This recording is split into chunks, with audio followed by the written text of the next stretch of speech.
Girls, saan tayo after school? Treat ko kayo, Be, wag mo pansinin, Be. Gina, Michelle, G?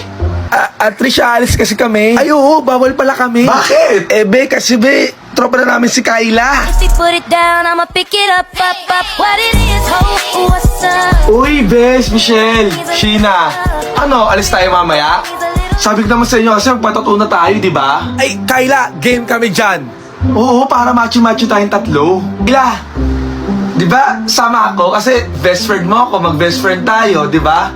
Tsaka ba't mo sila isasama, inaasal ka niyan dati, Lo, di ba? ikaw lang yun, dinadami mo kami. Hindi okay lang, hindi naasaw na yung pagkaibigan sa mga pangit. Tsaka parang tumaba ka ngayon. Mataba? Para na nga, girls. Yummy yan. Hay nako, yung isa kasi dyan, nakaligo lang, yumabang na. Hala, Kyla, pinaparinggan ka ni Trish. Oo, Be, yumabang ka daw. Tulan mo, Mi, patulan mo. At least ako, hindi pa kara... Oh my God. Totoo ba? At least yung parents ko, hindi separated. Di ba?